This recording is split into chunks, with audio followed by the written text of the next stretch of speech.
MCQന്റെ third day ആണ്. അപ്പോൾ ഇന്ന് നമ്മൾ ഒരു 10-15 ക്വസ്റ്റ്യൻസ് ആണ് ഡിസ്കസ് ചെയ്യാൻ പോകുന്നത്. വളരെ ഇമ്പോർട്ടന്റ് ആയിട്ടുള്ള NCLEX ബേസ്ഡ് ആയിട്ടുള്ള ക്വസ്റ്റ്യൻസ് ആണ്. സെൻട്രൽ ഗവൺമെന്റ് എക്സാംസിനായാലും സ്റ്റേറ്റ് ലെവൽ എക്സാംസിനായാലും ഒക്കെ പ്രിപ്പയർ ചെയ്യുന്ന നഴ്സസിന് വേണ്ടിയിട്ടുള്ള ക്വസ്റ്റ്യൻസ് ആണ്.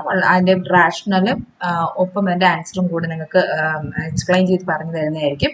പ്രീവിയസ് നമ്മൾ അപ്ലോഡ് ചെയ്തിട്ടുള്ള നമ്മുടെ തിയറി ക്ലാസ്സുകളും പല MCQസും ഒക്കെ വളരെ ഇമ്പോർട്ടൻ്റ് ആയിട്ടുള്ള ടോപ്പിക്കുകളാണ്. അതൊക്കെ കാണാൻ ശ്രമിക്കുക. കണ്ടതിന് ശേഷം നിങ്ങൾക്ക് യൂസ്ഫുൾ ആണെന്ന് തോന്നുന്നെങ്കിൽ ചാനൽ സബ്സ്ക്രൈബ് ചെയ്തിട്ടില്ലെങ്കിൽ സബ്സ്ക്രൈബ് ചെയ്യുക. ഒപ്പം തൊട്ടടുത്ത് കാണുന്ന ബെല്ലൈക്കൺ കൂടി ഒന്ന് പ്രസ് ചെയ്ത് കഴിഞ്ഞാൽ ഞാൻ ഇനിയും വീഡിയോസ് അപ്ലോഡ് ചെയ്യുമ്പോൾ അതിൻ്റെ നോട്ടിഫിക്കേഷൻ ഉടനെ തന്നെ നിങ്ങൾക്ക് കിട്ടുന്നതായിരിക്കും. ഓക്കെ, കൂട്ടുകാർക്കൊക്കെ ഷെയർ ചെയ്യുക, സപ്പോർട്ട് ചെയ്യുക. വീഡിയോ ഇഷ്ടപ്പെട്ടാൽ ലൈക്ക് ചെയ്യാനും മറക്കരുത്. Okay, let's start today's topic. First question, a client with atrial fibrillation who is receiving maintenance therapy of warfarin sodium. അല്ലെ, അപ്പോൾ warfarin sodium നമുക്കറിയാമല്ലോ. അപ്പം ഹാർട്ടിൽ വാൾവിൻ്റെ ഒക്കെ പ്രോബ്ലംസ് ഉള്ളൊക്കെ പേഷ്യൻസ് നമ്മൾ warfarin sodium കൊടുക്കാറുണ്ട് അല്ലെ, വാൾവിൻ്റെ സർജറി ഒക്കെ കഴിയുമ്പോൾ. അപ്പോൾ അതിൻ്റെ നീഡ്സ് അതിനെക്കുറിച്ചൊന്നും ഞാനിപ്പോൾ ഇവിടെ സംസാരിക്കുന്നില്ല. ജസ്റ്റ് ഇത് മാത്രം പറയാം. മെയിൻ്റനൻസ് തെറാപ്പി ആയിട്ട് warfarin sodium കൊടുക്കുന്നുണ്ട് പേഷ്യൻറ്റിന്, atrial fibrillation ഉള്ള ഒരു patient. As A prothrombin time, അപ്പോൾ നമ്മൾ റെഗുലറായിട്ട് ചെക്ക് ചെയ്യുന്നതാണ് പ്രോത്രോമിൻ. PT നമ്മൾ നോക്കാറുണ്ട്. പ്രോത്രോമിൻ ടൈം എന്ന് പറയുന്നത് 35 സെക്കൻഡ് ആണ് ഇവിടെ പേഷ്യൻറ്റിന് കേട്ടോ. പേഷ്യൻറ്റ് 35 ആണ് prothrombin time. And INR international normalised ratio അല്ലെങ്കിൽ INR എന്ന് പറയുന്ന പേഷ്യൻറ്റ് 3.5 ആണ്. On the basis of these laboratory values the nurse anticipate which prescription. ഇത്തരത്തിലുള്ള, അതായത് പ്രോത്രോമിൻ ടൈം 35 സെക്കൻഡും INR വന്നിട്ട് 3.5 ആണെങ്കിൽ ആ പേഷ്യൻ്റ് അടുത്ത നെക്സ്റ്റ് സ്റ്റെപ്പ് എന്തായിരിക്കും എന്നാണ് നമ്മൾ നേഴ്സ് ആൻറ്റിസിപ്പേറ്റ് ചെയ്ത് പ്രതീക്ഷിക്കുന്നത്. ഓക്കെ, എന്താണ് first option? Adding a dose of heparin sodium, അതായത് ഹെപ്പാരിൻ സോഡിയം കൊടുക്കുക എന്നുള്ളതാണോ? Holding the next dose of warfarin ആണോ? വാർഫാരിന്റെ നെക്സ്റ്റ് ഡോസ് ഹോൾഡ് ചെയ്യുക, സ്റ്റോപ്പ് ചെയ്യാൻ ജസ്റ്റ് ഹോൾഡ് ചെയ്തിട്ട് ഡോക്ടറിന്റെ പ്രിസ്ക്രിപ്ഷൻ അനുസരിച്ച്, ഡോക്ടറിന്റെ അഡ്വൈസ് അനുസരിച്ച് നെക്സ്റ്റ് കൊടുക്കുക എന്നുള്ളതാണോ? Increasing the next dose of warfarin, അതായത് ഇപ്പോൾ കൊടുക്കുന്ന വാർഫാരിനേക്കാൾ കുറച്ചുകൂടി ഡോസ് കൂട്ടി കൊടുക്കലാണോ? Administering the next dose of warfarin, അതൊന്നും നോക്കാതെ നമുക്ക് ഓൾറെഡി പ്രിസ്ക്രൈബ് ചെയ്തിട്ടുള്ള റെഗുലർ ഡോസ് വാർഫാരിൻ കണ്ടിന്യൂ ചെയ്യുകയാണോ? വേറെ യാതൊരു പ്രശ്നവുമില്ല, കണ്ടിന്യൂ ചെയ്യുകയാണോ ചെയ്യേണ്ടത്? കറക്റ്റ് ഓപ്ഷൻ 2 ആണ്, holding the next dose of warfarin. അതിന്റെ കാരണം എന്താണെന്ന് ഞാൻ പറഞ്ഞുതരാം. ഇപ്പൊ നോർമൽ നമ്മുടെ PT അല്ലെങ്കിൽ പ്രോത്രോമിൻ ടൈം എന്ന് പറയുന്നത് 11 to 12.5 സെക്കൻഡ് ആണ്. എന്നാൽ INR നോർമൽ എന്ന് പറയുന്നത് 2 to 3/4 സ്റ്റാൻഡേർഡ് വാർഫാരിൻ എടുത്തുകൊണ്ടിരിക്കുന്ന പേഷ്യന്റിന് നോർമൽ INR എന്ന് പറയുന്നത് 2 to 3 ആണ്. ഓക്കെ, അപ്പോൾ അത് അങ്ങനെയാണ്. ഇത് ഈ 2 വാല്യൂസ് ആണ് നോർമൽ. എന്നാൽ നമ്മൾക്ക് ഇവിടെ തന്നിട്ടുള്ള പേഷ്യന്റിന്റെ വാല്യൂസ് എന്ന് പറയുന്നത് എങ്ങനെയാണ്? 35 സെക്കൻഡ് പ്രോത്രോമിൻ ടൈം, 3.5 INR ആണ്. അപ്പൊ both are higher than normal level അല്ലെ. അപ്പം ഈ പ്രോത്രോമിൻ ടൈം എന്ന് പറയുമ്പോൾ 1.5 മുതൽ 2 മടങ്ങ് വരെ ഏകദേശം ഹയർ ദാൻ നോർമൽ ആണ്. അതിനോട് പോലെ തന്നെ INR ഹൈ ആണ്. INRും പ്രോത്രോമിൻ ടൈമും ഹൈ ആണെന്ന് പറയുമ്പോൾ അവിടെ എന്താ ഉദ്ദേശിക്കുന്നത്? High dose of warfarin in the patient's blood ആണ്. പേഷ്യന്റിന്റെ ബ്ലഡിൽ വാർഫാരിന്റെ ഡോസ് കൂടിക്കൊണ്ടിരിക്കുന്നു, നോർമലിനേക്കാൾ കൂടിക്കൊണ്ടിരിക്കുന്നു എന്നാണ്. അപ്പൊ അതിന്റെ അർത്ഥം നെക്സ്റ്റ് ഡോസ് ഹോൾഡ് ചെയ്യുക എന്നുള്ളതാണ് അടുത്ത ഒരു സ്റ്റെപ്പ് എന്ന് പറയുന്നത്. സോ കറക്റ്റ് ഓപ്ഷൻ ആൻസർ 2 ആണ്. Option 2 holding the next dose of warfarin. Next question, a staff nurse is precepting a new graduate nurse and a new graduate is assigned to care for a client with chronic pain. Chronic pain ഉള്ള ഒരു പേഷ്യന്റിന് ആ ഒരു പുതിയ graduate nurse തന്നെ assign ചെയ്തു. Which statement, if made by the new graduate nurse, indicates the need for further teaching regarding pain management? Angle ആ പുതുതായിട്ട് join ചെയ്ത നഴ്സ്, ഗ്രാജുവേറ്റ് നഴ്സോ ന്യൂ ഗ്രാജുവേറ്റ് നഴ്സ് പറയുന്ന കാര്യങ്ങളാണ് താഴെ കൊടുത്തത്. ഇതിൽ ഏത് പോയിന്റ് ആണ് പറയുന്നത്? അതായത് ക്രോണിക് പെയിൻ ഉള്ള ഒരു പേഷ്യന്റിന് പെയിൻ മാനേജ്മെന്റ് ചെയ്യുകയാണ്. അപ്പൊ പെയിൻ മാനേജ്മെന്റിനെ കുറിച്ച് ആ നഴ്സ് പറഞ്ഞ എന്തോ കാര്യം തെറ്റായിട്ടുള്ള കാര്യം പറഞ്ഞത് ഏതാണ്? അതിന് എങ്കിലും മാത്രമല്ല നമ്മൾ ഫർദർ ടീച്ചിങ് കൊടുക്കേണ്ട കാര്യമുള്ളൂ. എല്ലാം അറിയുന്ന വ്യക്തിക്ക് നമ്മൾ ഫർദർ ടീച്ചിങ് കൊടുക്കേണ്ട കാര്യമില്ല. ആ പുതിയ നഴ്സ് പറഞ്ഞ തെറ്റായിട്ടുള്ള കാര്യം എന്താണ് എന്നുള്ളതാണ്. പെയിൻ മാനേജ്മെന്റിനെ കുറിച്ച് തെറ്റായിട്ട് പറഞ്ഞ എന്താണ് ക്വസ്റ്റ്യൻ ചോദിച്ചിരിക്കുന്നത്. First option, I will be sure to ask my client what his pain level is on a scale of 0 to 10. 0 മുതൽ 10 വരെയുള്ള സ്കെയിലിൽ ഏതാണ് ആ വ്യക്തിയുടെ പേഷ്യന്റിന്റെ പെയിൻ ലെവൽ എന്ന് ചോദിക്കും. ഓക്കെ, അതാണ് first option. I know that I should follow up after giving medication to make sure it is effective. അതായത് പെയിൻ മെഡിക്കേഷൻ കൊടുത്തു കഴിഞ്ഞിട്ട് അത് എഫക്റ്റീവ് ആണോ, എത്രത്തോളം പേഷ്യന്റിന് പെയിൻ കുറഞ്ഞിട്ടുണ്ട് എന്നുള്ളത് വാല്യൂറ്റ് ചെയ്യണം, അത് അനലൈസ് ചെയ്യും, അത് ഉറപ്പ് വരുത്തും. അതും നമ്മൾ ചെയ്യേണ്ട കാര്യമാണ് അല്ലെ. ഫസ്റ്റ് സെക്കൻഡ് ഓപ്ഷൻ ചെയ്യേണ്ട കാര്യം തന്നെയാണ്, തെറ്റൊന്നുമില്ല. I know that pain in the older client might manifest as sleep disturbance or depression. അതുപോലെ പറയുന്നത് അതെ ശരി, അതായത് പേഷ്യന്റിന് ചിലപ്പോൾ ഓൾഡർ ക്ലയന്റ് ആണ്, വയസ്സായ പ്രായം ചെന്ന ഒരു വ്യക്തിയാണെങ്കിൽ അവരുടെ പെയിൻ മാനേജ്മെന്റ് എന്ന് പറയുന്നത് സ്ലീപ്പ് ഡിസ്റ്റർബൻസസും ഡിപ്രഷനും ഒക്കെ ആയിട്ട് ചിലപ്പോൾ അത് മാനിഫെസ്റ്റ് ചെയ്യാം. ആ പേഷ്യന്റ് ഇത്തരത്തിലുള്ള സ്ലീപ്പ് ഡിസ്റ്റർബൻസസും ഡിപ്രഷനും ഒക്കെ ഉണ്ടാകാം എന്നുള്ളത് അതും കറക്റ്റ് ആണ്. ഇനി fourth option, I will be sure to cure into any indicators that the client may be exaggerating their pain. Okay, pain exaggerate ചെയ്യുന്ന ഇൻഡിക്കേറ്റേഴ്സ് അതിന്റെ ആവശ്യമില്ല. അപ്പൊ അതിന്റെ ആവശ്യമില്ല, അതാണ് റോങ് ആയിട്ടുള്ള option. Pain is highly individual experience and the new graduate nurse should not assume that the client is exaggerating his pain. അതായത് വളരെ കൂടുതൽ, അതായത് അവർ ആ ഒരു എന്താ പറയുക, അവർ സ്വന്തമായിട്ട് ഒരു പേഷ്യൻ്റ് അനുഭവിക്കുന്ന വേദന അവർ എക്സാഗ്രേറ്റ് ചെയ്യുകയാണ്, വളരെ കുറച്ച് വേദനയേ ഉള്ളൂ എന്നുള്ളത് ഒരിക്കലും നമ്മൾ അങ്ങനെ പറയാൻ പറ്റില്ല. ഓരോ വ്യക്തിയുടെയും നമ്മുടെ ആ ഒരു tolerance level, pain tolerance level എന്ന് പറയുന്നത് വളരെ വ്യത്യാസമായിരിക്കും. അപ്പം നമ്മൾ ഒരിക്കലും അത് എക്സാഗ്രേറ്റ് ചെയ്യുന്നതെന്ന് നമ്മൾ ചിന്തിക്കാൻ പാടില്ല. Rather, the nurse should frequently assess the pain and intervene accordingly through the use of both non-pharmacological and pharmacological interventions. അതിന് പകരം നമ്മൾ എന്താ ചെയ്യേണ്ടത്, ആസ് എ നേഴ്സ് നമ്മൾ ഇപ്പോൾ ന്യൂ ഗ്രാജുവേറ്റ് ആയാലും രജിസ്റ്റേർഡ് നഴ്സ് ആയാലും എന്ത് തന്നെ ആയാലും നമ്മൾ ചെയ്യേണ്ടത് എന്താണ്, ഫ്രീക്വന്റ് ആയിട്ട് പെയിൻ അസസ്മെന്റ് ചെയ്യുക, അതിനുള്ള മാനേജ്മെന്റ് നോൺ ഫാർമക്കോളജിക്കലും ഫാർമക്കോളജിക്കലുമായിട്ടുള്ള ഇന്റർവെൻഷൻസ് കൊടുക്കുക, നൽകുക എന്നുള്ളതാണ് അവിടുത്തെ ചെയ്ത്. The nurse should assess pain using number-based scale or picture-based scale for client who cannot verbally describe their pain to pain rate the degree of pain. അതായത് pain assess ചെയ്യാൻ വേണ്ടിയിട്ട് ഒന്നുകിൽ picture based scale ഉണ്ട്, അല്ലെങ്കിൽ number based 0 to 10 scale വെച്ചിട്ട് നമുക്ക് പെയിൻ്റെ level assess ചെയ്യാം. അതൊക്കെ കറക്റ്റ് ആയിട്ടുള്ള ഓപ്ഷനാണ്. The nurse should follow up the client after giving medication. Medication കൊടുത്തു കഴിഞ്ഞിട്ട് മെഡിക്കേഷൻ എഫക്റ്റീവ് ആണോ എന്ന് നമ്മൾ definitely we should assess the effectiveness of pain medication. Pain experience by the older client എന്ന് പറയുന്നത് എന്ത് ചെയ്യും, ചിലപ്പോൾ അവർക്ക് ഓൾഡർ ക്ലയന്റ് ഉണ്ടാകുമ്പോൾ സ്ലീപ്പ് ഡിസ്റ്റർബൻസസും പിന്നെ ഗൈറ്റിലും മൊബിലിറ്റിയിലൊക്കെ പ്രോബ്ലംസ് ചേഞ്ചസ് ഉണ്ടാകും, ഡിക്രീസ്ഡ് സോഷ്യലൈസേഷൻ ഉണ്ടാകും, ചിലപ്പോൾ ഡിപ്രഷനിൽ തന്നെ എത്തിച്ചേരാനുള്ള ചാൻസ് ഉണ്ട്. അതുകൊണ്ട് തന്നെ ബാക്കി എല്ലാ ഓപ്ഷൻസ് കറക്റ്റ് ആണ്. പേഷ്യന്റ് പെയിൻ ലെവൽ എക്സാഗ്രേറ്റ് ചെയ്യുന്നു എന്ന് നമ്മൾ ചിന്തിക്കാൻ പാടില്ല. സോ കറക്റ്റ് ഓപ്ഷൻ 4 ആണ്. അത് അങ്ങനെയുള്ള ചിന്ത ആ ഒരു നേഴ്സ് പറയുകയാണെങ്കിൽ, ആ ഒരു ഗ്രാജുവേറ്റ് നേഴ്സ് പറയുകയാണെങ്കിൽ, ആ കുട്ടി അങ്ങനെയുള്ള സിറ്റുവേഷനിലാണ് ഫർദർ ടീച്ചിങ് അവിടെ ആവശ്യമായിട്ടുള്ളത്. Next third question, a client has been admitted to the hospital for a urinary tract infection UTI and dehydration. The nurse determines that the client has received adequate volume replacement if the blood urea nitrogen level drops to which value. അതായത് നമ്മുടെ blood urea nitrogen value ഏത് ലെവലിലോട്ട് ഇതിൽ ഏത് ഓപ്ഷനിലോട്ട് എത്തിച്ചേരുമ്പോഴാണ് നമുക്ക് ആ പേഷ്യന്റിന് correct ആയിട്ടുള്ള volume replacement, fluid volume replacement നടന്നു എന്ന് നമുക്ക് ഉറപ്പാകുന്നത്. ഓക്കെ, അപ്പൊ അതായത് നോർമൽ ലെവൽ ഏതാണെന്നുള്ളതാണ് ക്വസ്റ്റ്യൻ ചോദിക്കുന്നത്. ഓക്കെ, 3 mg per dl ആണോ, 15 mg per dl ആണോ, 29 mg per dl ആണോ, 35 mg per dl ആണോ? കറക്റ്റ് ഓപ്ഷൻ 2 ആണ്, 15 mg per dl. Okay, the normal bun level is 6 to 20. It's very important. ഇങ്ങനെ normal bun level മാത്രമായിട്ട് ചിലപ്പോൾ questions ചോദിക്കാറുണ്ട്. 6 to 20 mg per dl ആണ്. Values of 29 and 35 reflect continued dehydration. ബാക്കി എല്ലാ ഓപ്ഷന്റെ അർത്ഥം എന്താണ്? ഡിഹൈഡ്രേഷൻ സ്റ്റിൽ അവിടെ ഉണ്ട്, അതായത് normal adequate volume of fluid replace ചെയ്തില്ല എന്ന് തന്നെയാണ് അവിടെ മനസ്സിലാക്കുന്നത്. എന്നാൽ 3 mg per dl എന്ന് പറയുന്നത് അത് നോർമലിനേക്കാൾ വളരെയധികം കൂടുതലാണ്. അതിന്റെ അർത്ഥം എന്താണ്? ഫ്ലൂയിഡ് ഓവർലോഡ് ആയി എന്നതാണ് അതിനർത്ഥമാക്കുന്നത്. സോ കറക്റ്റ് ഓപ്ഷൻ 2 ആണ്, 15 mg per dl. And fourth question, a nurse is explaining the appropriate methods for measuring an accurate temperature to an unlicensed assistive personnel.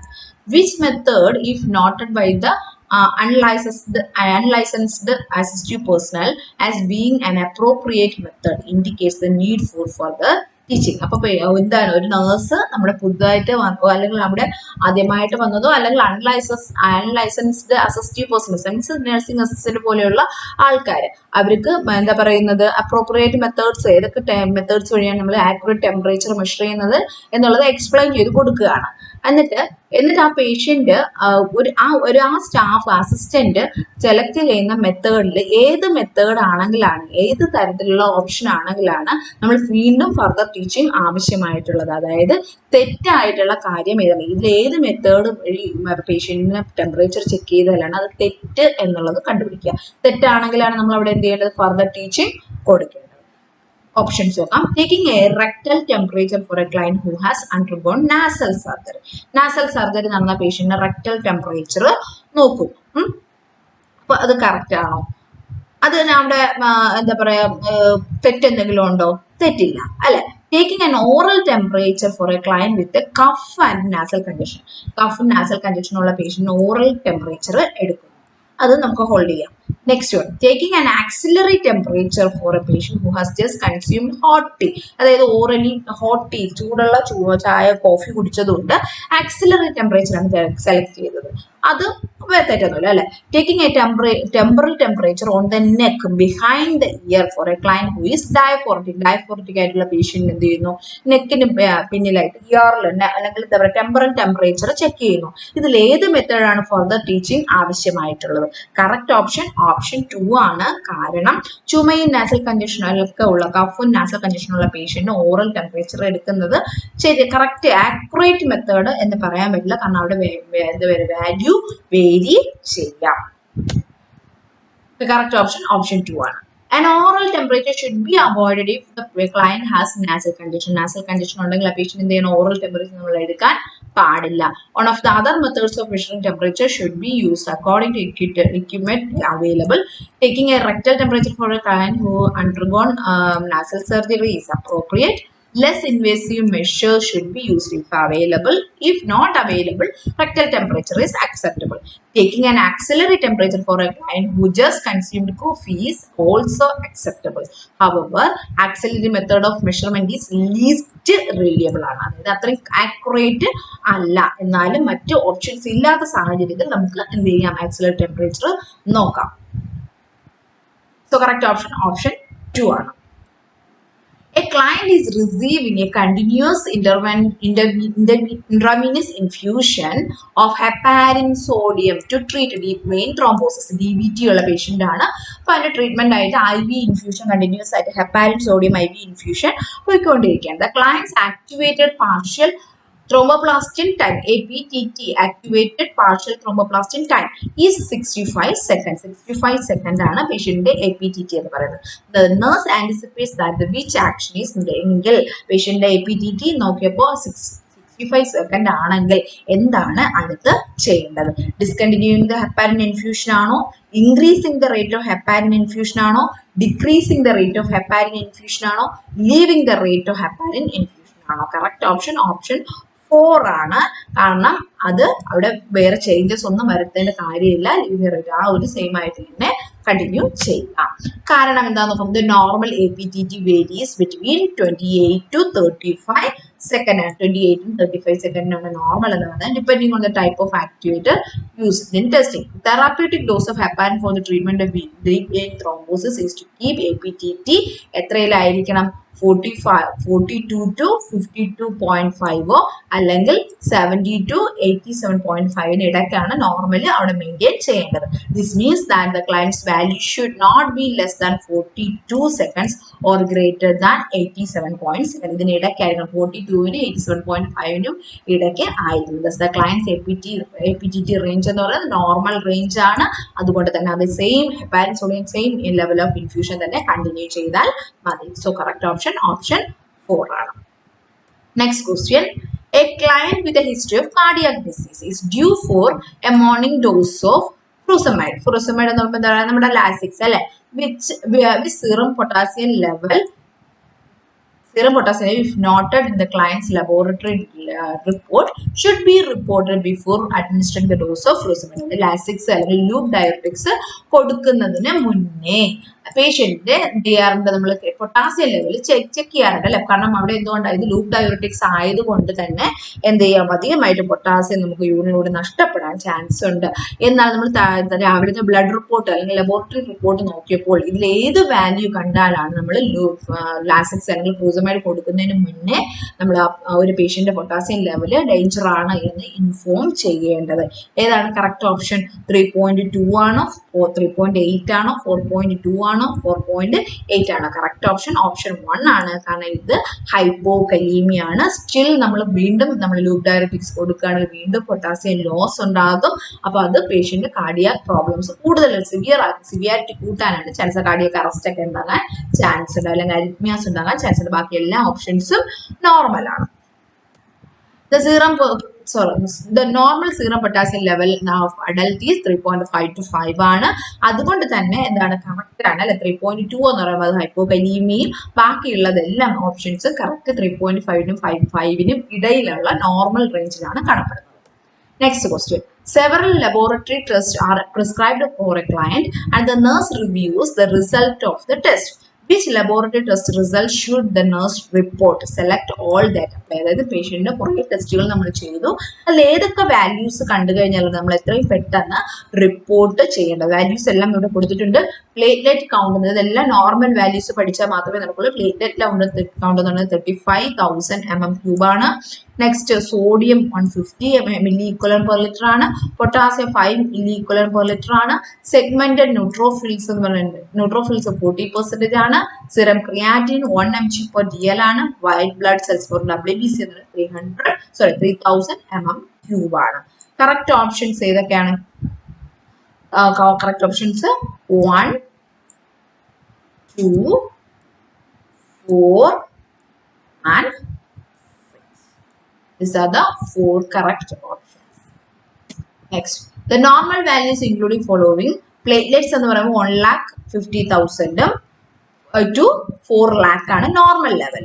Okay, അപ്പൊ ഇവിടുത്തെ നോർമൽ വാല്യൂ എത്രയാണ്? ഇവിടെ തന്നിരിക്കുന്ന patient value 35,000 ആണ്. അത് കുറവാണ് അല്ലെ. അപ്പൊ അതുകൊണ്ട് അത് റിപ്പോർട്ട് ചെയ്യണം. നെക്സ്റ്റ് സോഡിയം എന്ന് പറയുന്നത് എത്രയാണ്? നോർമൽ ലെവൽ 135 to 145 ആണ്. ഇവിടുത്തെ പേഷ്യന്റ് എത്രയാണ്? 150 ആണ്. Hypernatremia. So it should be informed. Next potassium level 3.5 to 5 ആണ് അല്ലെ. 3.5 to 5 ആണ്. പക്ഷെ ഇവിടെ പേഷ്യന്റ് 5 തന്നെയാണ്. So it is under normal level. So it should not be informed. Segment neutrophil എന്ന് പറയുന്ന നോർമൽ റേഞ്ച് 60% to 70% ആണ്. Here patient's values 40%. So we should be informed.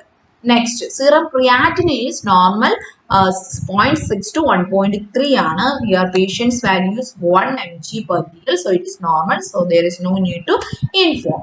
And white blood cells in 5,000 to 10,000 mm³ ആണ്. Here patient is 3,000 mm³, so it is less than normal level ആണ്, so it should be informed. So correct options 1, 2, 4 and 6. Okay. Next question. The nurse is caring for a client who takes ibuprofen. Ibuprofen എടുക്കുന്ന pain വേണ്ടി ibuprofen എടുക്കുന്ന ഒരു patient. Ibuprofen എടുക്കുന്ന patient. The nurse is gathering information on the client's medication history and determines it is necessary to contact the healthcare provider if the client is also taking which medication. ഇതിലേത് മെഡിക്കേഷനും കൂടെ ഇബുപ്രൂഫിന്റെ കൂടെ എടുക്കുന്നുണ്ടെങ്കിലാണ് നമ്മളത് എന്താ പറയുക health care പ്രൊവൈഡറിനെ contact ചെയ്യേണ്ടത്. ഏതൊക്കെ medicine ആണ്? വാർഫാൻ ആണോ, ഗ്ലിംപ്രിഡൈൻ ആണോ, അംലോഡിപ്പിൻ ആണോ, സിംവാസ്റ്റേറ്റിൻ ആണോ, ഹൈഡ്രോക്ലോറോ തൈസൈഡ് ആണോ? കറക്റ്റ് ഓപ്ഷൻ ഏതൊക്കെയാണ്? സെലക്ട് ഓൾ ഡേറ്റ് അപ്ലൈ ആണ്. ഒന്നല്ല, കാരണം 5 ഓപ്ഷൻസ് ഇവിടെ ഉണ്ട്. 1 warfarin and 2 ഗ്ലിംപ്രിഡൈൻ and third option amlodipine and 3. These are the 3 correct medication we should be informed to healthcare provider. Non-steroidal anti-inflammatory drugs, okay, and amplify the effects of anticoagulants. Therefore, these medications should not be taken together.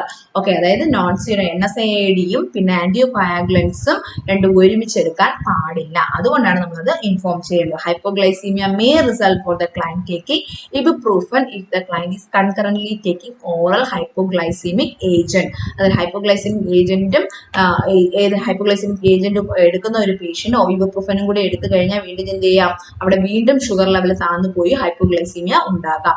അതും ഇങ്ങനെ combination ആയിട്ട് കൊടുക്കാൻ പാടില്ല. A high risk of toxicity exists if the client is taking ibuprofen concurrently with the calcium channel blockers such as amlodipine. അതുപോലെ amlodipine ഒപ്പം നമ്മൾ calcium channel blockers ഇബുപ്രൂഫന്റെ ഒപ്പം എടുത്തു കഴിഞ്ഞാലും അത് ടോക്സിസിറ്റി എഫക്റ്റ് ഇവിടെ ഉണ്ടാകാം. അതുകൊണ്ട് തന്നെ ഇത് രണ്ടും കോമ്പിനേഷൻ അവോയ്ഡ് ചെയ്തിരിക്കണം. Okay, there is no known interaction between ibuprofen and simvastatin or hydrochlorothiazide. Hydrochlorothiazide simvastatin നമ്മുടെ ibuprofen ഒപ്പം എടുക്കുന്നതിന് വേറെ പ്രശ്നമൊന്നുമില്ല. അതുകൊണ്ട് അത് അലോ ചെയ്യാം. അതുകൊണ്ടാണ് എന്ത് ചെയ്യുന്നത്, ആന്റികോയാഗുലന്റ് ആയിട്ടുള്ള വാർഫാരിനും പിന്നെ നമ്മുടെ ഹൈപ്പോഗ്ലൈസിമിക് ഏജന്റ് ആയിട്ടുള്ള ഗ്ലിമപ്രിഡൈനും അമ്ലോഡിപ്പിൻ ആയിട്ടുള്ള കാൽസ്യം ചാനൽ ബ്ലോക്കർ ആയിട്ടുള്ള അമ്ലോഡിപ്പിനും അതുകൊണ്ടാണ് പേഷ്യന്റിന് ibuprofen എടുക്കുന്ന പേഷ്യന്റ് ആണെങ്കിൽ ഇൻഫോം ചെയ്യേണ്ടത്. ആ കോമ്പിനേഷൻ അലൗഡ് അല്ല. കാരണം ആ പേഷ്യന്റിനോട് ഡേഞ്ചർ എഫക്ട്സ് ഉണ്ടാകാം അല്ലെങ്കിൽ സൈഡ് എഫക്ട്സ് ഉണ്ടാകാം. So correct options 1, 2, 3.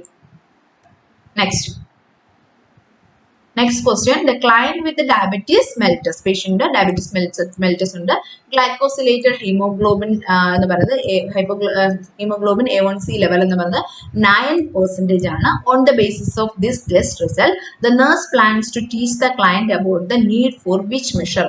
ഈ പേഷ്യന്റിന് നമ്മുടെ glycosylated hemoglobin A1C ചെക്ക് ചെയ്തപ്പോൾ 9% ആണെങ്കിൽ പേഷ്യന്റ് എന്ത് കാര്യമാണ് നമ്മൾ ഫർദർ അവിടെ ടീച്ച് ചെയ്യേണ്ടത്? അവോയ്ഡിങ് ഇൻഫെക്ഷൻ ആണോ, അത് ഇൻഫെക്ഷൻ ഉണ്ടാകുന്ന ചാൻസുകളെല്ലാം അവോയ്ഡ് ചെയ്യണം എന്നുള്ളതാണോ, അതോ പേഷ്യന്റ് നന്നായിട്ട് ഫ്ലൂയിഡ് ഡ്രിങ്ക് ചെയ്യണം, അതായത് അഡിക്വേറ്റ് ഫ്ലൂയിഡ് ടേക്ക് ചെയ്യണം അല്ലെങ്കിൽ ഡ്രിങ്ക് ചെയ്യണം എന്നുള്ളതാണോ, preventing and recognizing hypoglycemia sugar level താഴുന്നത് തടയണമെന്നാണോ, അല്ലെങ്കിൽ preventing and recognizing hyperglycemia എന്നുള്ളതാണ് കറക്റ്റ് ഓപ്ഷൻ. അതായത് ഷുഗർ കൂടുന്നത് തടയണം എന്നുള്ളതാണോ കറക്റ്റ് ഓപ്ഷൻ? കറക്റ്റ് ഓപ്ഷൻ 4 ആണ്, preventing and recognizing hyper. Yeah, the normal reference range of glycosylated hemoglobin A1C എന്ന് പറയുന്നത് 4 to 6 ആണ്, 4 to 6% ആണ്. This test takes the amount of glucose that they become permanently bound to the red blood cells from circulating. അതായത് ഒരു എന്താ പറയുക 120 ദിവസത്തിനുള്ളിൽ എത്രത്തോളം ഷുഗർ കൂടി എത്രത്തോളം ലെവൽ വന്നു എന്നറിയാൻ വേണ്ടി, ആ ഒരു 3 മാസത്തിനുള്ളിൽ പേഷ്യന്റ് ഷുഗർ ലെവൽ എങ്ങനെയായിരുന്നു എന്നുള്ളത് അറിയാൻ വേണ്ടിയിട്ടാണ് നമ്മൾ ഈ ടെസ്റ്റ് ചെയ്യുന്നത്. അപ്പോൾ ടെസ്റ്റിനെ കുറിച്ചൊക്കെ നമ്മൾ തിയറി ക്ലാസ്സിൽ പറയുന്നതായിരിക്കും. Erythrocytes live for 120 days giving feedback about blood glucose for 120 days. Elevations in the blood glucose level can cause elevation in the amount of glycosylation. Thus the test is useful in identifying clients who have periods of hyperglycemia that are undetected in other ways. The estimated average glucose for glycosylated hemoglobin this patient is 9%. അതിന്റെ അർത്ഥം എന്താണ്? നമ്മൾ അടുത്ത വീണ്ടുമുള്ള ഹൈപ്പർഗ്ലൈസീമിക് episode അല്ലെങ്കിൽ sugar കൂടാനുള്ള എപ്പിസോഡുകളെല്ലാം നമ്മൾ തടയണം, അല്ലെങ്കിൽ ഷുഗറിന്റെ ലെവൽ കുറയ്ക്കാനുള്ള മെഷേഴ്സ് എടുക്കണം എന്നുള്ളതാണ് correct answer. Next, the nurse is caring for a client with a diagnosis of cancer who is immunosuppressed. അതായത് ക്യാൻസർ പേഷ്യന്റ് എന്ന് പറയുമ്പോൾ നമുക്ക് അവിടെ അവർക്ക് പ്രതിരോധ ശക്തി വളരെ കുറവാണ്, immunosuppressed ആയിട്ടുള്ള പേഷ്യന്റ് ആണ്. The nurse would consider implementing neutropenic precautions if the client's white blood cell count was which value. ഇതിൽ ഏത് വാല്യൂ ആണെങ്കിലാണ് നമ്മൾ ന്യൂട്രോപീനിക് പ്രിക്കോഷൻസ് ഇംപ്ലിമെന്റ് ചെയ്യേണ്ടത്? WBCയുടെ ലെവലുകളാണ് പറയുന്നത്. 2000 mm³ ആണോ, 5800 mm³ ആണോ, 8400 mm³ ആണോ, 11500 mm³ ആണോ? കറക്റ്റ് ഓപ്ഷൻ 1 ആണ്. കാരണം അതാണ് നോർമൽ ലെവലിനേക്കാൾ കുറവായിട്ട് WBC കാണുന്നത്. Normal WBC range is 5000 between 5000 and 10,000 mm³ ആണ്. The client who has decreased circulating WBC ആണ്, immunosuppressed ആയിട്ടുള്ള പേഷ്യൻസ്. സോ അതുകൊണ്ട് അതിന്റെ അർത്ഥം എന്താണ്? ഫസ്റ്റ് ഓപ്ഷൻ അല്ലെങ്കിൽ എത്ര അവിടെ വാല്യൂ 2000 ആയിട്ടുള്ള പേഷ്യന്റ് ആണ് നമ്മൾ ന്യൂട്രോപീനിക് പ്രിക്കോഷൻസ് അല്ലെങ്കിൽ WBC കുറയാൻ ചാൻസ് ഉള്ള, അല്ലെങ്കിൽ അതിന് വേണ്ടിയിട്ട് ന്യൂട്രോപീനിക് അത് തടയാനുള്ള അല്ലെങ്കിൽ ഇമ്മ്യൂണോസപ്രസ്ഡ് ആയിട്ടുള്ള ഒരു പേഷ്യന്റ് ആണ്, വീണ്ടും ഇൻഫെക്ഷൻസ് ഒക്കെ വരാൻ ചാൻസ് ഉള്ള ഒരു പേഷ്യന്റ്, അതിനുള്ള പ്രിക്കോഷൻസ് എടുക്കേണ്ടത്. Next, A client brought to the emergency department states that he has accidentally been taking 2 times his prescribed dose of warfarin for the past week. അതായത് കഴിഞ്ഞ ആഴ്ചയിൽ എന്ത് ചെയ്തു 2 തവണ വീതമായിട്ട് ആക്സിഡന്റലി മിസ്റ്റേക്കൺലി 2 തവണ വീതം വാർഫാരിൻ എടുത്തുകൊണ്ടിരിക്കുകയാണ്. After noting that the client has no evidence of obvious bleeding the nurse plans take which action. അതായത് പേഷ്യന്റിന് ബ്ലീഡിങ്ങിന്റെ എവിഡൻസ് ഒന്നും ഇല്ല അല്ലെ, വാർഫാൻ ഇങ്ങനെ ഓവർ ഡോസ് ആയിട്ട് എടുക്കുന്ന ബ്ലീഡിങ്ങിന്റെ ഡോസ് എന്താ പറയാ ഒരു എവിഡൻസ് ഒന്നും കാണുന്നില്ലെങ്കിൽ അടുത്ത എന്തായിരിക്കും അടുത്ത ആക്ഷൻ ആയിട്ട് പ്ലാൻ ചെയ്യുന്നത് എന്നുള്ളതാണ്. എന്തായിരിക്കും? പ്രിപ്പയർ, അഡ്മിനിസ്റ്റർ ആൻഡ് ആന്റിഡോട്ട് ഉടനെ കൊടുക്കുക എന്നുള്ളതാണോ? Draw a sample for type and cross match and transfuse the client ആണോ? അടുത്ത് draw a sample for activated APTT time കാണാനുള്ള സാമ്പിൾ എടുക്കണം എന്നുള്ളതാണോ? Draw a sample for prothrombin time and INR കണ്ടുപിടിക്കുക. ഏതാണ് ചെയ്യേണ്ടത്? കറക്റ്റ് ഓപ്ഷൻ 4 ആണ്. നമ്മൾ വാർഫാരിൻ കൊടുക്കുന്ന പേഷ്യന്റിന് ബ്ലീഡിങ്ങിന്റെ എവിഡൻസ് ഒന്നും ഇവിടെ കാണുന്നില്ല എങ്കിൽ നമ്മൾ ഉടനെ ചെയ്യേണ്ടത് PTയും INRും നോക്കുക എന്നുള്ളതാണ്. അതായത് വാർഫാരിൻ ഓവർ ഡോസ് ആണോ, എത്രത്തോളം ലെവലായി എന്നറിയാനുള്ളതാണ് അടുത്ത സ്റ്റെപ്പായിട്ട് നമ്മൾ. The action that nurse should take is to draw a sample for PT and INR level to determine the client's anticoagulation status and risk for bleeding. Bleeding വന്നിട്ടില്ല ഇതുവരെ, അപ്പോൾ റിസ്ക് ഫോർ ബ്ലീഡിങ് കണ്ടുപിടിക്കുക എന്നുള്ളതാണ് അടുത്ത സ്റ്റെപ്പ്. അതുകൊണ്ട് നമ്മൾ sample എടുത്തിട്ട് എന്ത് ചെയ്യും? നമ്മൾ ടെസ്റ്റ് ചെയ്യും. PTയും INRും ഐഡന്റിഫൈ ചെയ്യുക, ലെവൽ എത്രയാണെന്ന് ഐഡന്റിഫൈ ചെയ്യാനാണ് next step. Next question. The nurse is caring for a post-operative client. Surgery കഴിഞ്ഞ ഒരു patient ആണ് who is receiving demand dose of hydromorphone. Hydromorphone എടുക്കുന്ന ഒരു പേഷ്യൻ, അതായത് പെയിനിന് വേണ്ടി ഹൈഡ്രോമോർഫോൺ എടുക്കുന്ന ഒരു പേഷ്യന്റ് ആണ്. പേഷ്യന്റ് കൺട്രോൾഡ് അനാൽജസിയ പമ്പ് വഴി. പേഷ്യന്റ് കൺട്രോൾഡ് അനാൽജസിയ പമ്പ് എന്താണെന്ന് നിങ്ങൾക്ക് അറിയായിരിക്കും. അപ്പോൾ അതിനെ കുറിച്ച് അതൊക്കെ നമ്മൾ ഫണ്ടമെന്റൽസിൽ പഠിക്കും. പേഷ്യന്റ് കൺട്രോൾഡ് അനാൽജസിയ പെയിൻ കൺട്രോളിൽ ഹൈഡ്രോമോർഫോൺ കണ്ടിന്യൂസ് എടുക്കുന്ന ഒരു പേഷ്യന്റ് ആണ്. The nurse enters the client's room and finds the client drowsy. Patient എന്താ ഭയങ്കര ഡ്രൗസി ആണെന്നുള്ളത് മനസ്സിലാവും. ഒപ്പം വൈറ്റൽ സയൻസ് ടെമ്പറേച്ചർ നോക്കുമ്പോൾ 97.2 ഡിഗ്രി ഫാരൻഹീറ്റ്, അതായത് ഹൈപ്പോതെർമിയാണ് അല്ലെ ഓറലി. നെക്സ്റ്റ് പൾസ് 52 ബീറ്റ്സ് ആണ്, അതായത് ബ്രാഡികാർഡിയായി. ബ്ലഡ് പ്രഷറും കുറഞ്ഞു, 101 എന്താ പറയുക 58 mmHg ആണ്. റെസ്പിറേറ്ററി റേറ്റും കുറഞ്ഞു, ബ്രീത്തിങ്ങും കുറഞ്ഞു, ബ്രാഡിപ്പിനിയാണ് 11 ബ്രീത്ത്സ് പെർ മിനിറ്റ് ആണ്. SpO2 കുറഞ്ഞു, സാച്ചുറേഷൻ കുറഞ്ഞു, 93% ആണ്. 3 litre oxygen with cannula. And which action should the nurse take next? അപ്പൊ ഇതൊക്കെയാണ് പാരാമീറ്റേഴ്സ്. പേഷ്യന്റിന്റെ വാല്യൂ, വൈറ്റൽ സയൻസ് വാല്യൂസ് എല്ലാം ഇതാണെങ്കിൽ, പേഷ്യന്റ് ട്രൗസിയോ ആണെങ്കിൽ നെക്സ്റ്റ് സ്റ്റെപ്പായിട്ട് നമ്മൾ എന്താണ് ചെയ്യുക എന്നുള്ളതാണ് അടുത്ത ക്വസ്റ്റ്യൻ. ഏതാണ്? First option document findings just document ചെയ്യണോ? Attempt to arouse the client ആണോ? പേഷ്യന്റിനെ ഉണർത്താൻ ശ്രമിക്കുകയാണോ? Contact the health care provider immediately contact ചെയ്യുകയാണോ? Check the medication administration history on pain controlled analgesia pump. നമ്മുടെ ഈ പെയിൻ കൺട്രോൾഡ് അനാൽജസിയ പമ്പിന്റെ administration medication history കണ്ടുപിടിക്കുക എന്നുള്ളതാണ് കറക്റ്റ്. എന്താണ് ചെയ്യേണ്ടത്? ആദ്യം നമ്മൾ ചെയ്യേണ്ടത് പേഷ്യന്റിനെ ഉണർത്താൻ, അറസ്റ്റ് ഒന്നും സംഭവിക്കാതെ പേഷ്യന്റ് കോമയിലോട്ട് പോകാതിരിക്കാൻ വേണ്ടി പേഷ്യന്റിനെ അറൗസ് ചെയ്യുക, ഉണർത്തുക എന്നുള്ളതാണ്. സ്റ്റിമുലേറ്റ് ചെയ്ത് ഉണർത്തുക എന്നുള്ളതാണ് ആദ്യം നമ്മൾ ചെയ്യേണ്ടത്. Attempt to arouse the patient client ആണ് correct option. The primary concern with opioid analgesics is respiratory depression and hypotension അല്ലേ. അപ്പൊ നമ്മുടെ ഒപ്പിയോയിഡ് അനാൽജസിക്സ് ആവുമ്പോൾ അവിടെ മെയിൻ സൈഡ് എഫക്ട് എന്ന് പറയുന്നത് റെസ്പിറേറ്ററി ഡിപ്രഷൻ, ബ്രാഡിപീനിയ ഉണ്ടാകാനും അതുപോലെ തന്നെ ഹൈപ്പോടെൻഷൻ ഉണ്ടാകാനാണ് ചാൻസ്. അവിടെ മെയിൻ ആയിട്ടുള്ള സൈഡ് എഫക്ട് ആണ്. Based on the assessment findings the nurse should suspect opioid overdose. അതിൽ നിന്നുള്ള പേഷ്യന്റ് സയൻസ് സിംറ്റംസ് എന്നും വൈറ്റൽ സയൻസ് എന്നൊക്കെ നമുക്ക് മനസ്സിലാകും പേഷ്യന്റ് ഒപ്പിയോയിഡ് ഓവർഡോസ് ആണ്. പേഷ്യന്റിന്റെ കൺട്രോളിലാണല്ലേ നമ്മുടെ മെഡിസിൻ ഉപയോഗിക്കുന്നത് പെയിൻ കൺട്രോൾഡ് അനാൽജസിക്സ്. അപ്പൊ അത് ഓവർ ഡോസ് ആയിരിക്കുന്നു എന്നുള്ളത് നമുക്ക് അവിടെ മനസ്സിലാക്കാൻ പറ്റും. അതുകൊണ്ട് പേഷ്യന്റ് തിരിച്ചുണർത്തുക എന്നുള്ളതാണ് മെയിൻ ആയിട്ടുള്ള സ്റ്റെബിലൈസ് ചെയ്യിപ്പിക്കുക, വൈറ്റൽ സയൻസ് സ്റ്റെബിലൈസ് ചെയ്യിപ്പിക്കാൻ വേണ്ടി പേഷ്യന്റ് ഉണർത്തി ഇരുത്തുക എന്നുള്ളതാണ് മെയിൻ ആയിട്ട് അടുത്ത് ചെയ്യുന്നത്. Next question. An adult female client has a hemoglobin level 10.8 gram per dl ആണ് the hemoglobin level. Nurse interprets that this result is most likely caused by which condition noted in the client's history. അപ്പോൾ പേഷ്യന്റെ client history നോക്കുമ്പോൾ patient history നോക്കുമ്പോൾ ഇതിൽ ഏത് കാരണമായിരിക്കാം ഇങ്ങനെ ഹീമോഗ്ലോബിന്റെ level കുറയുന്നതിന് കാരണം ആയത്? ഡെഹൈഡ്രേഷൻ ആയിരിക്കാമോ, heart failure ആയിരിക്കുമോ, അയൺ ഡെഫിഷ്യൻസി അനീമിയ ആയിരിക്കുമോ, ക്രോണിക് ഒബ്സ്ട്രക്റ്റീവ് പൾമണറി ഡിസീസ് ആയിരിക്കും. Correct option 3 iron deficiency anaemia history ഉണ്ട് പേഷ്യന്റ് എങ്കിൽ പേഷ്യന്റ് അത് കാരണമായി ഹീമോഗ്ലോബിന്റെ ലെവല് കുറഞ്ഞത്. Okay, correct option. അതിന് കൂടുതൽ എക്സ്പ്ലനേഷൻ ആവശ്യമില്ല. Normal level 12 to 16 gram per dl ആണ്. അപ്പോൾ പേഷ്യൻറ്റിന് ഇവിടെ 10.8 ആണ്. സോ ഇറ്റ് ഇസ് എന്താ പറയുക less than normal level of haemoglobin. So correct option എന്ന് പറയുന്നത് ഓപ്ഷൻ 3 ആണ്. The last question, the client with a history of gastrointestinal bleeding has a platelet count of 3 lakh mm³. Okay, അപ്പോൾ പേഷ്യൻറ്റിന് gastrointestinal bleeding ഉണ്ട്, GI tract bleeding ഉണ്ട്, platelet count 3 lakh ആണ്.